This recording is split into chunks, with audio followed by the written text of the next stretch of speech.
O clima de polarização social, com manifestações de ódio e intolerância, tomou conta do Brasil. Na política ou no futebol, tudo é motivo para agressões e ofensas. O que está acontecendo com as pessoas?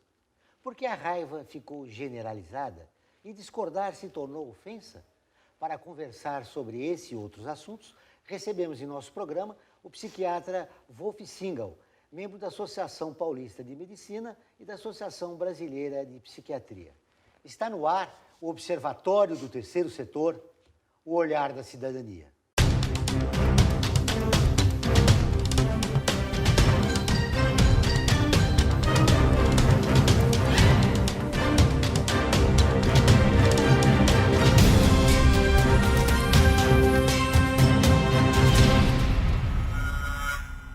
Tudo bem, Wolf? Seja bem-vindo ao nosso programa. Muito obrigado pela sua presença. É um prazer estar aqui de novo com vocês, observatório, poder compartilhar aí com os amigos algumas dessas opiniões aí do que roda nesse país. Né? Wolf, a gente está tendo uma polarização social intensa, com ofensas, agressões, intolerância. Essas atitudes, elas já não são mais normais? Porque é normal o ser humano ser agressivo, mas Sim. me parece que hoje a coisa se intensificou de uma maneira muito grande. Sim, sim. Esse tipo de contexto, né, isso faz parte da psicologia de massa, onde o indivíduo, quando ele não tem muitos recursos para se defender, ele acaba se diluindo numa massa e ele acaba saindo na foto como um sujeito violento. Né? Muitas dessas pessoas, quando você conversa individualmente, são pessoas razoáveis, são pessoas até consistentes. Né? Esse tipo de situação que a gente presencia, isso é só uma exacerbação do que é da natureza humana. Né? Quanto mais o ser humano, ou o grupo, o agrupamento, ele se sinta impotente, desprotegido e principalmente sem a representatividade, ele vai mais para o instintivo, ele vai para o ato, ele é mais impulsivo, ele quer mais aquela satisfação mais imediata e pouco reflete. Então, acaba ficando muito difícil você conversar, se você for corintiano e o outro for palmeirense, né, você admitir que naquele jogo o Palmeiras jogou melhor.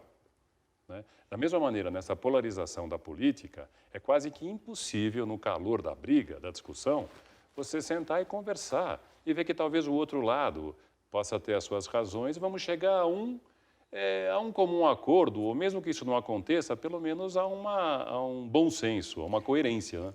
E essa manifestação vinha a ser o quê? Um ódio de classe? Essa colocação como ódio de classe é uma tentativa de dar uma organizada nisso, mas é só uma roupagem. Você vê que em outras circunstâncias em que grupos se sintam tão desamparados, isso também acontece. Então, o comportamento, ele não é exclusivo de uma luta de classes. Quando você justifica isso, logicamente, pela luta de classes, isso, ao invés de dar um material para o sujeito pensar mais, não, ele usa isso para ser mais impulsivo, mais violento, entrar numa das formas de violência urbana. Isso não leva a mudança de opinião, leva a medo. O que você está dizendo é que falta a informação, reflexão a respeito do momento atual? Sim, sim. Você vê que as pessoas, elas, de uma maneira geral, como o mundo é muita informação, é uma quantidade avassaladora, né? As pessoas, elas nem sempre têm tempo ou se interessam, para falar a verdade, em transformar essa informação num conhecimento. Quer dizer, pensar, analisar, criar uma opinião, comparar, criticar, duvidar de si mesmo. Não. É o que veio mais recente. Então, cria-se estereótipos, né? Se você perguntar com mais detalhes, com mais aprofundamento, por que você tem aquela opinião, o pessoal vai até a segunda ou terceira resposta, depois vai começar a repetir a primeira. Esse ambiente é passageiro ou ele veio para ficar? Depende assim, eu acredito que do ponto de vista social, nós teríamos que passar por isso em algum momento. Né? É muito doloroso, mas em algum momento nós teríamos que passar por essa possibilidade não vou dizer de um fim de ciclo, mas que pelo menos nós experimentássemos o que é ir além daquela tradicional impunidade, aquela ética indolora, aquela coisa maluca que faz quem pense, quem olhe, fique assustado com a frieza, a incoerência do que você ouve. Pelo que você está falando, existem muitos sociopatas na política. Como a população pode perceber isso, né? Desta moral dupla? Por exemplo, aquela votação na Câmara Federal que combinou com o início do processo de impeachment da presidente Dilma Rousseff. Lá você via pessoas falando uma coisa, 2 minutos falavam outra, pela família, depois pela amante, pela honestidade, de 24 horas depois o marido é preso. Enfim, esses sociopatas, eles poderão ser identificados nesse ambiente, mas a população pode, em algum momento, ter clareza disso, para, então, inclusive, melhorar o processo democrático. Claro, né? claro. Né? Sempre passa por um amadurecimento, tanto emocional quanto intelectual. Não é? Quer dizer, é não ir atrás daquilo que eu quero ouvir e daquilo que eu preciso ouvir. Não é? Então, quando você vê, por exemplo, aquele movimento todo, você vê que existe uma homogeneização, todo mundo igual. Você vê que não há uma personalidade, uma individualidade.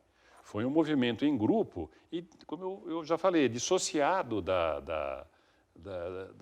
do olhar de quem estava vendo. Aquilo parecia mais um jogo de futebol, em que quem ganha, quem não ganha, e aquele monte de papagaio de pirata ao redor do microfone, né? Quer dizer, aquelas 3 horas em pé de glória, né?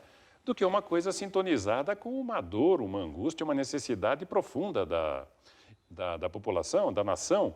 E isso gera uma angústia danada. Será que aqueles que eram a favor do impedimento da presidente perceberam isso?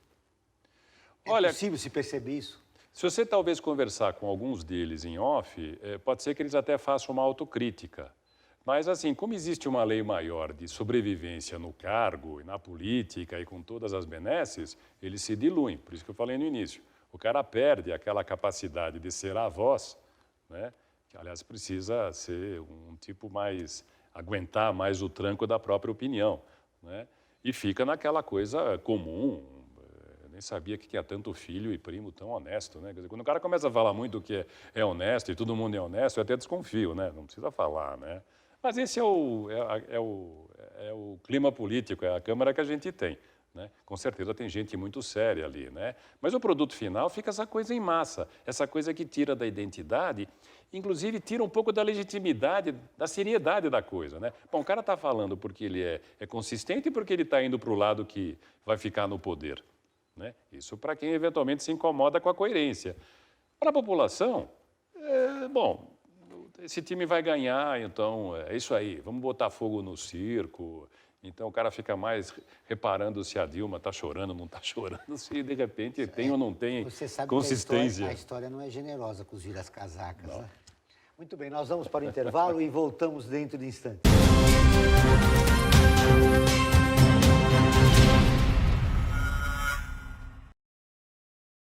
A FUNASP colabora com a USP nas relações entre fundações por meio de fóruns, simpósios, seminários, pesquisas e intercâmbio de informações, além do seu investimento na área social. Para melhores informações, entre no nosso site www.funasp.org.br. FUNASP, um marco entre o universo acadêmico e a sociedade.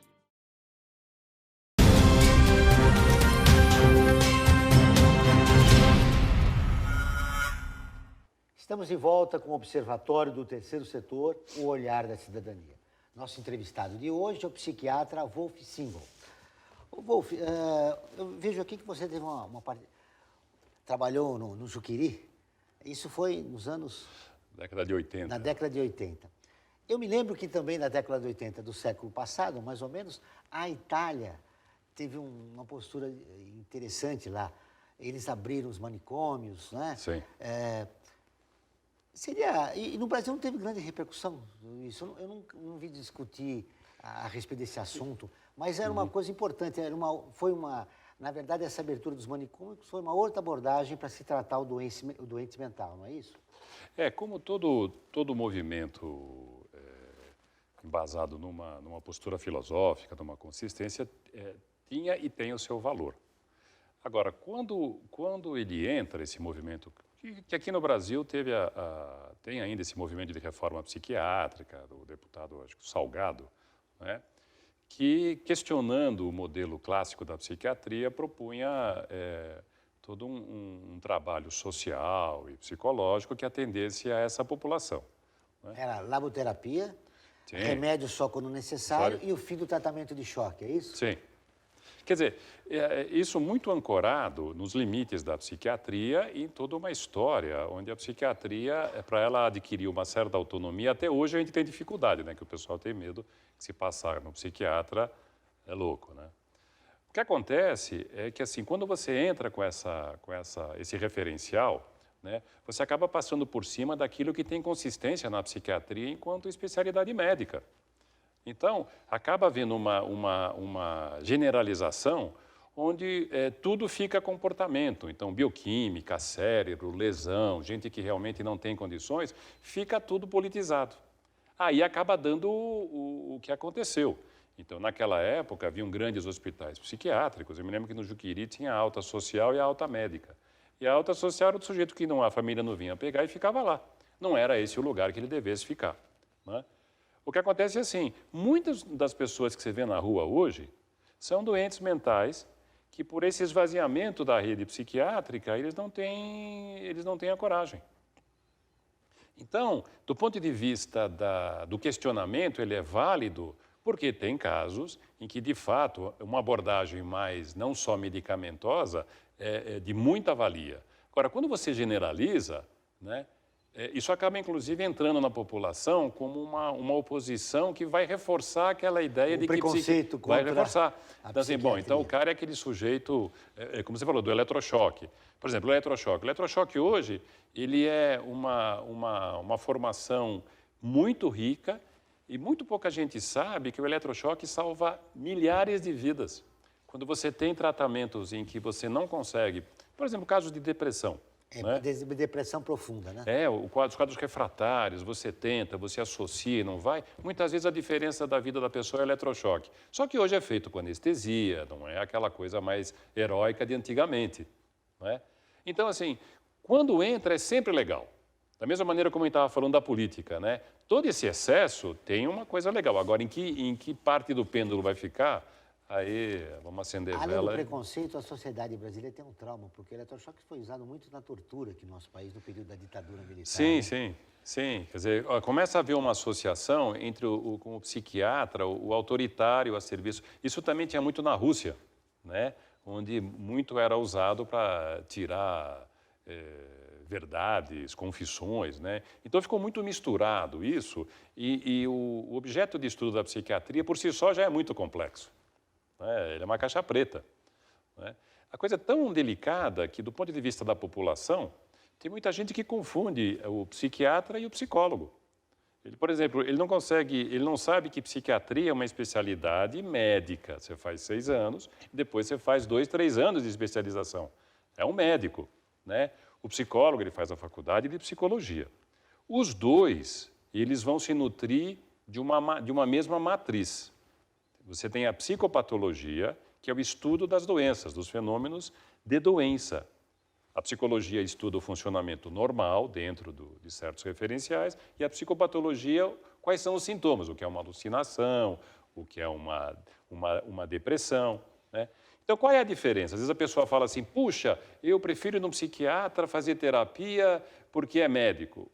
A formação para ser psicoterapeuta, independente de cada corrente, é o mesmo banco onde eu sento, o psicólogo senta. O que vai diferenciar é a competência, a dedicação, o normal. Importante seu esclarecimento. Voltando ao preconceito, existe o preconceito da sociedade em relação ao doente mental, mas sobretudo da família. Como é que se consegue acabar com isso? Olha, esse é um assunto muito complicado, porque assim, quanto mais grave o paciente psiquiátrico, mais ele demanda de estruturas que você pena para você conseguir. Só para você ter uma ideia, se você tiver um adolescente com menos de 18 anos, né, num surto psicótico, vê como é difícil você achar um lugar para internar. Então, é muito penoso para a família, Isso muitas vezes imobiliza uma família, porque são casos graves, são casos em que a pessoa vai ficar dependente o resto da vida. Por mais que você tenha um bom relacionamento, por mais que ele faça terapia ocupacional, atividade física, o que for, não é? Mas tem casos em que não adianta entrar só com a reforma psiquiátrica. Ele vai precisar de tempos em tempos de um lugar adequado para ele se tratar, porque ele entra em crise. Ele precisa de um isolamento. Precisa de isolamento. Retirado da sociedade. Um dos critérios de internação é quando o sujeito é um risco para ele, para os outros ou os dois, né? Eu estava falando em outra ocasião, né? É interessante, quando se trata de um outro órgão, né? Se é um problema gástrico, cardíaco, encaminhar para uma internação é uma coisa meio óbvia. A população logo estabelece uma relação de necessidade, né? Quando se trata disso, é muito comum o familiar... Uma reação, estou ficando louco. E muitas vezes a família acha que ela é que está convencendo o médico a internar. Porque existe aquele viés de achar que eu estou abandonando o familiar, ou é só uma questão moral, de mero comportamento, e aí o psiquiatra tem que intervir. Olha, quem está internando sou eu, a responsabilidade é minha, você está envolvida, você não tem como avaliar. Mas é muito comum o pessoal retardar, o pessoal esperar que melhore, e tem casos assim... Nesse caso tem que tratar os dois, o paciente e a família. Pode ter certeza. Nós vamos para o intervalo e voltamos dentro de instantes.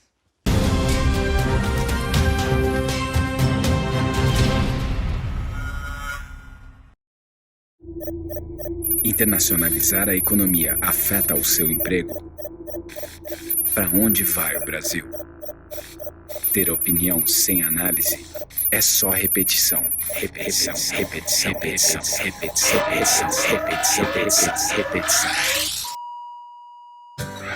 Informação é importante. Análise é fundamental. Le Monde Diplomatique Brasil. Independente e crítico.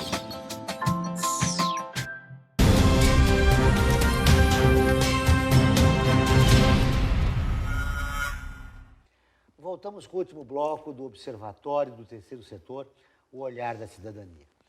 O nosso entrevistado de hoje é o psiquiatra Wolf Singal. Wolf, nesse último bloco, tem várias coisas que eu queria repercutir com você. Algumas pessoas associam a loucura com o sobrenatural. As pessoas que têm mediunidade são loucas? Não. Você tem o histórico da psiquiatria da visão das pessoas, que tem um histórico onde, até começar a psiquiatria e se caracterizando como uma especialidade, loucos, endemoniados, criminosos eram colocados num lugar só. Então, isso se arrasta até os dias de hoje, existe essa confusão, né? Tanto que a gente fala de cidadania, quando eu falava daquele movimento da Associação Brasileira de Psiquiatria, nessa campanha contra a psicofobia, é exatamente para ter um olhar de aceitação, né? Você tem o doente mental, assim como você tem o idoso, assim como você tem qualquer minoria que, numa situação mais vulnerável, fica excluída do exercício da própria cidadania, né? Então, o que acontece? Durante muito tempo, o pessoal englobava essas manifestações como manifestações da psicopatologia, né? Alucinações visuais, auditivas e tal.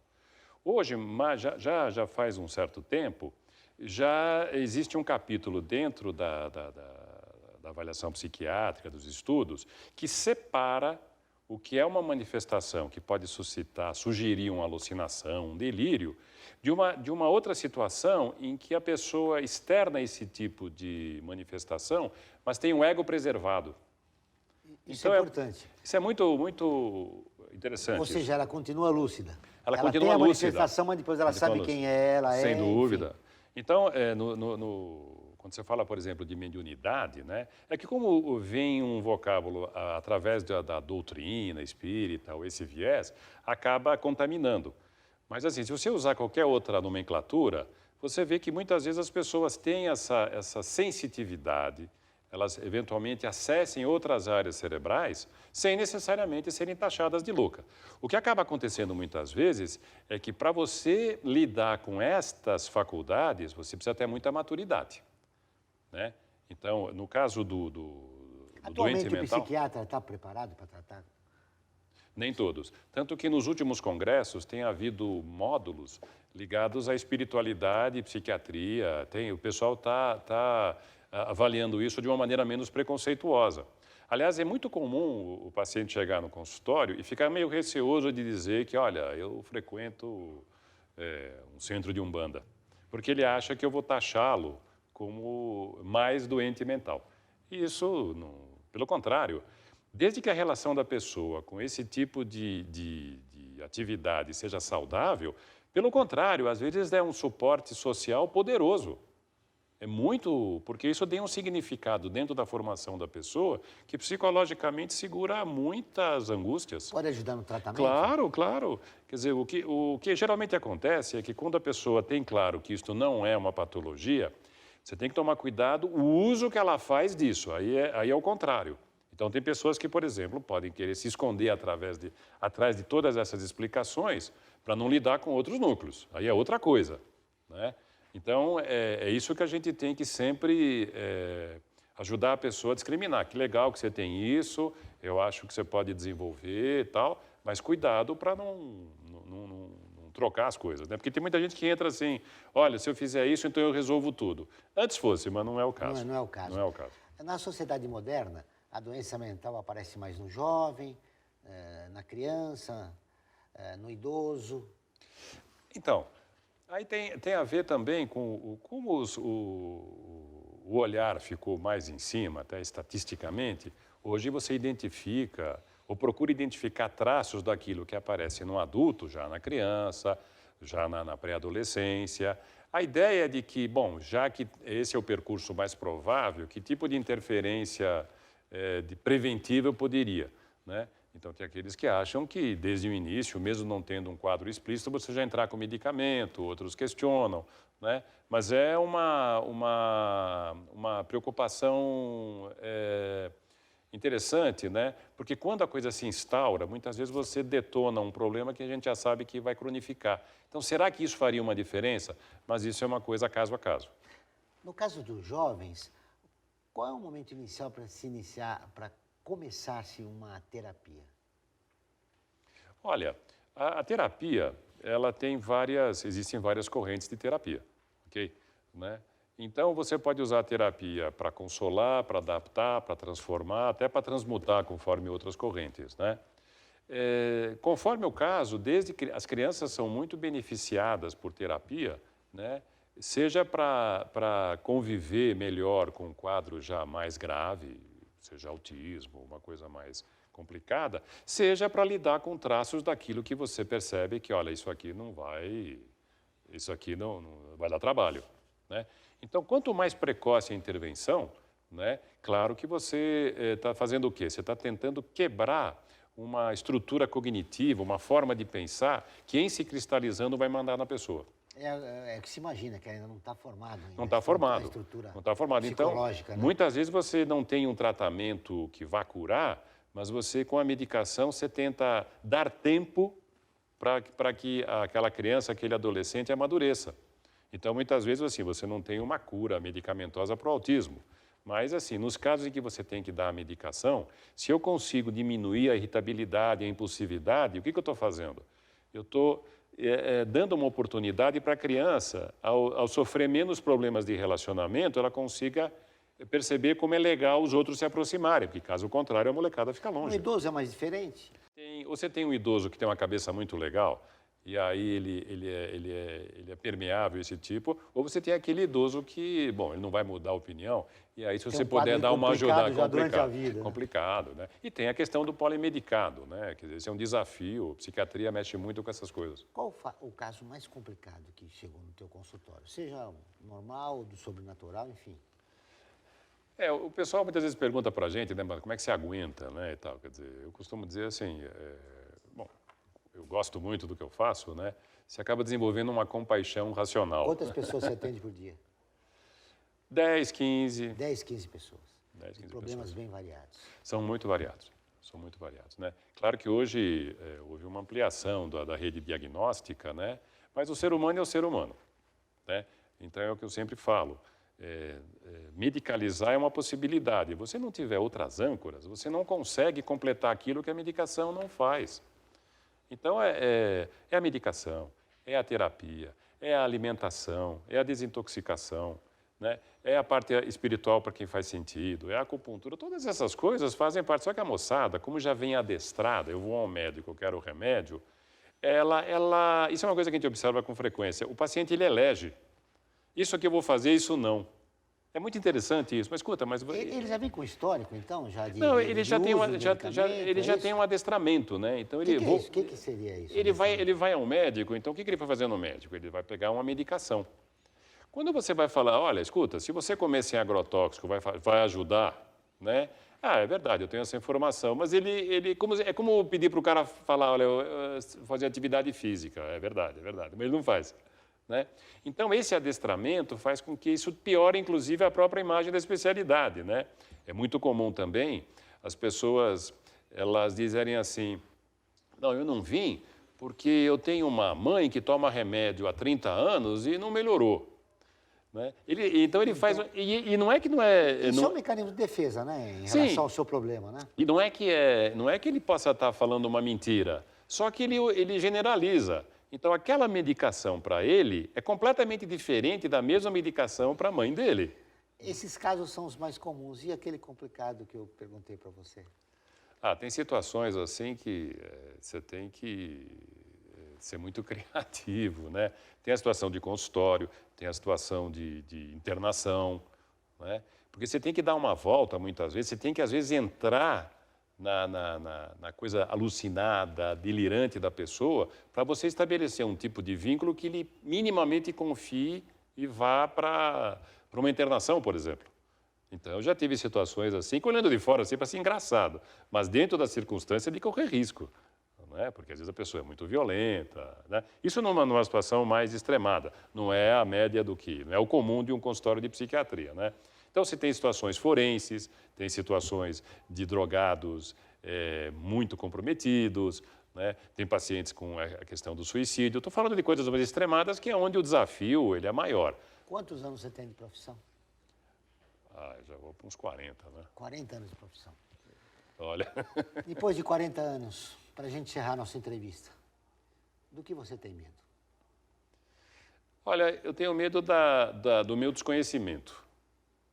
Né? Eu acho que à medida em que, isso não só na especialidade, mas na vida, uma coisa que a gente tem que lidar é com os nossos limites, né? Então, seja aquele desconhecimento que faz com que você depois perceba que não conduziu tão bem, assim como na vida, esse é o desafio, né? Para mais ou para menos, e isso motiva, né? Porque quando você percebe assim que você não... isso aqui está faltando, vai estudar? Tá certo, tem que estudar mesmo, tem que ter essa humildade. Mas é um contexto dentro dessa área que as coisas não são muito fáceis porque o suporte social também não ajuda muito. Né? Como eu falei do caso do garoto com menos de 18 anos, como é complicado. O Observatório do Terceiro Setor fica por aqui.